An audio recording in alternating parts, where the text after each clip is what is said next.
Trust the process.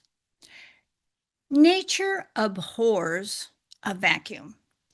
That is what was taught in high school during science class. That makes a lot of sense, and I cannot seem to remember anything these days because to protect nature, nature took all the vacuums out there and began to store them all in my head. I forget so many things these days, or else I have too many things to remember.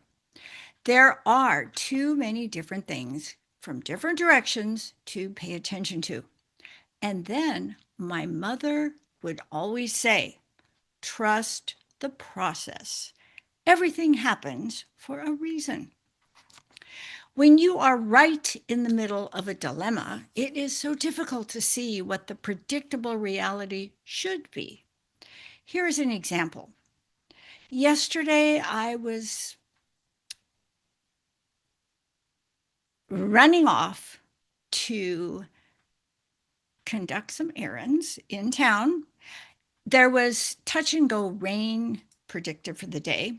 I left the house on an errand walk in the afternoon. No rain to start, but the weather vane said there would be rain after 3 p.m.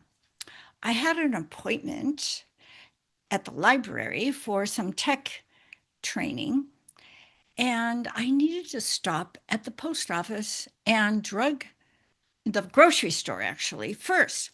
I did my stint and got to the library for my appointment a few minutes early. Well, the appointment was very helpful when I spoke to the librarian. She answered all my tech questions that I had listed for her to help me with. And as I was leaving, I noticed that it was beginning to rain again. But oh no, where was my umbrella? That was such a great umbrella, too. What an unusual, lightweight umbrella to boot. But where could I have left it behind? That is how the vacuum nature of my brain would forget to remind me. The rain was light, and thankfully the grocery store was close by to the library. I thought I had been to the library for over an hour. Surely someone would have picked it up at the grocery store and taken it home. Then I asked myself, did I even have my umbrella with me when I walked from the post office to the grocery store? What if I had left it at the post office? If that were the case, so many people would have seen it and taken it home. Then I remembered just another example of how my brain has become a vacuum. If I do not see it in the grocery store, I will rush to the post office. As I enter the grocery, I remember that I had also gone to the restroom first. Perhaps it would be there still. I skirted around where I had made my last purchase and saw nothing.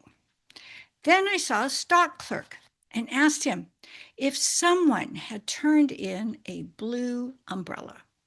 Perhaps someone would have turned it in. He immediately asked, "What did you say it was? What color?" "Someone just turned in a blue umbrella." Whoa. I thought, how could I be this lucky? Then he said, "There it is, over there, on the wall behind the reception desk." Yes, indeed, that was my umbrella. I felt so rewarded at this news. I could not help but thank him, gave him a hug, and then I had to ask him if he had a CD player. He looked at me kind of funny and then thought, well, yes, I have one in my car. Great. Then I asked if he liked Christian music. He said yes. I told him that I have thousands of these in my garage. These are albums, and no one wants them because they do not have a CD player. With that, He began asking me questions about the music. I explained to him how each little song was based on a biblical scripture listed under the title. I let him know that it helps if he reads those verses from the Bible first to get the full message from the song.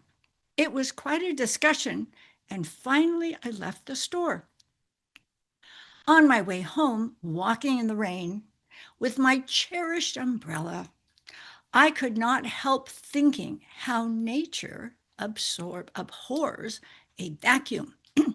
If I had not created the vacuum with my missing umbrella and my missing mind, I would have never spoken to this gentleman.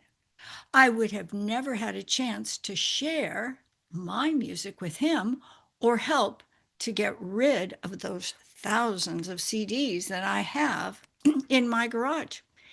He taught me once again, like my mother always said, to trust in the process.